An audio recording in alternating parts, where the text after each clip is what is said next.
Hi, everyone. Hi. Monica and Suzanne here, Caregivers United. Yep. How's it going, Monica? Oh, um I had an interesting week caregiver wise.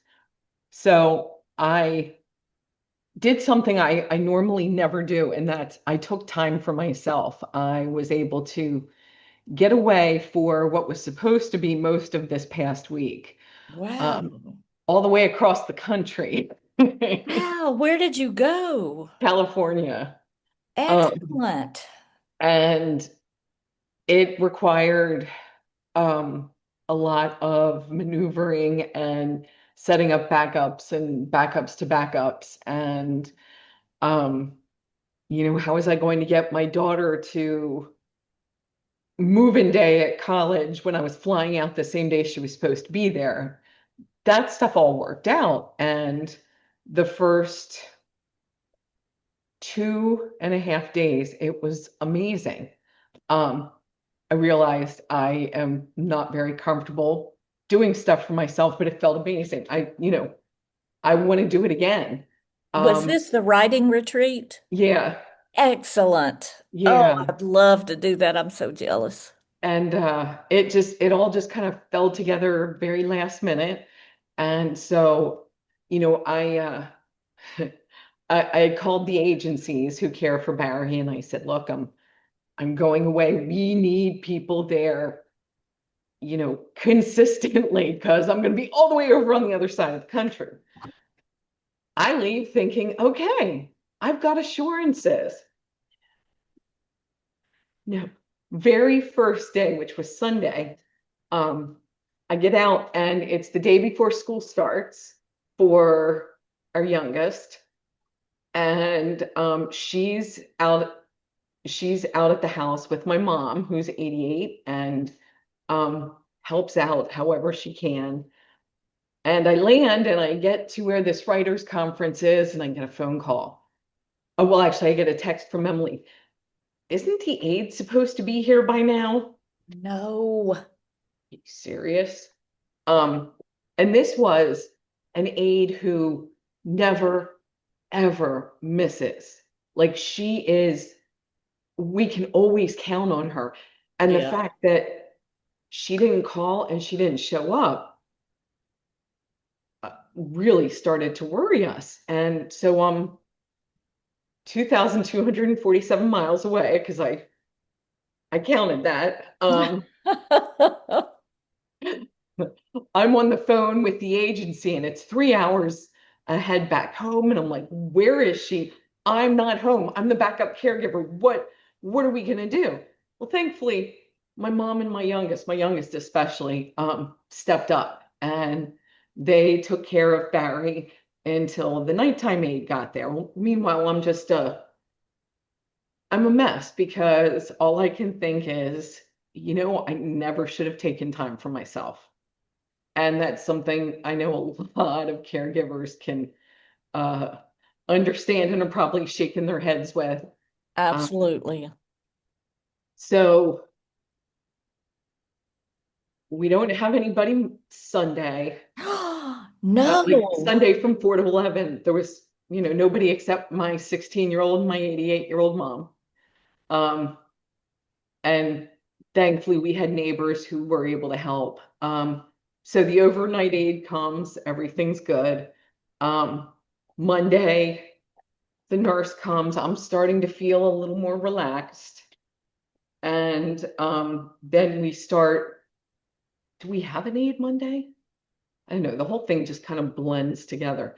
Well, long story short, by Monday night in California, I'm feeling relaxed. I'm feeling a kind of peace I haven't felt for a while, and I'm Yeah. writing. Um, Tuesday comes and there's this open mic night, and I'm thinking, oh, I finally get to read something um, in front of these women. And um, then halfway through it, so it would have been about midnight back here, I get a call or I get a text from my 19-year-old mom, emergency. Then I get a call from her friend. Um, and I wasn't able to answer it. then he calls right back, and then he calls back again. So something's up, and I go outside to answer it, and they're at a Sheetz, which is a convenience store, I know sheets and very well. her her one pupil is much larger than the other. She's slurring her speech. She is just like looking at the mobile order station and can't figure out what to do. So I'm like, okay, great. Her brain bleed's acting up again. I have them go through the stroke protocol, have her smile. What's her smile look like? Well, smile on her one side was lower than the other. Have I have them hold her hands out. One hand is lower than the other. Okay, get her to the hospital. And I'm trying not to panic because again, 2,247 miles and 3 hour or however many time zones there are away. And they call an ambulance and they take her. And I'm fully expecting that she's going to be flown to Pittsburgh to the hospital she's been to before. Because when she has these symptoms, it's she has what's called a cavernoma, which is a blood-filled pocket in her brain, which is right next to a bunch of blood vessels that are paper thin. And those Hmm. paper thin blood vessels tend to leak. And she's had this since she was a baby, but we didn't know about it until maybe like 5 years ago. And it's been fine up until last August, second day of her freshman year of college. She ended up having to be flown to Pittsburgh because it was bleeding. Hmm. February, same type of symptoms. Um, Only they weren't sure what was causing it, and she had to be taken to Pittsburgh again. So I'm expecting she's going to Pittsburgh. Um, Meanwhile, I'm trying to wrap my head around this, and they call my name to perform at the open mic. And, I walk in there, grab the mic, and I'm looking out at these women, and I just start saying, my daughter, we think she has another brain bleed. I'm hoping there's no surgery. And then I start sobbing, screaming, like, I Oh, am so effing tired of being the strong one. I wish I didn't have to be strong all the time. I wish everybody didn't come to me for stuff. And I yeah. don't remember what else I said. It was just, I hit that wall going really, really fast and I broke down spectacularly. Um, Thankfully, it was in front of a group of women who understood and Right. they got me on a plane in about 2 hours after that to go to Pittsburgh. Wow. Um, and as we're as they're driving me to the airport in San Francisco, it's like 11 o'clock at night. Mia calls. Oh, mom, they say it's just a migraine. Okay. By the time I land in Pittsburgh, I'm thinking, you know, why did they just get her in and out in an hour? Right. This is a child who has a history of issues with this cavernoma. Right. Um, and she's not even happy with it. So we call our neurologist, and I'm deciding, do I wait around with her at college or do I go home because I'm still not sure if we're going to have an aide. And I know my 16-year-old's getting, I don't want to push her too much in terms of taking care of her dad because that's not her job. Right. Um, so I go home, and when I get home, my daughter, my oldest calls and says, yeah, mom, they want me to see an epilepsy specialist. They think I had a seizure, which makes so much sense. So now I'm Yeah. in daughter caregiving mode. And as I'm sure many other caregivers have had to deal with this, she, her neurologist made an appointment for her at this specialist, which just so happens to be on my husband's birthday. So now I'm thinking, do I travel the 4.5 hours one way to Pittsburgh to be with her at this appointment, or do I call in and stay with my husband on his birthday? And can she even get to Pittsburgh? It's been a week. Thankfully, she's feeling a little better, but it opens up this whole other um, so where I struggle is I can't help but feel that it's because I took time for myself that all this is happening. I know that's not the case, Right. but there's that part of me that thinks, if you Sure. hadn't gone away, it might not be Yep. this much for you to deal with. And I might not be teetering on that edge again of losing my, pardon my French, losing my shit because Yeah. so much is happening at once. Right. Right.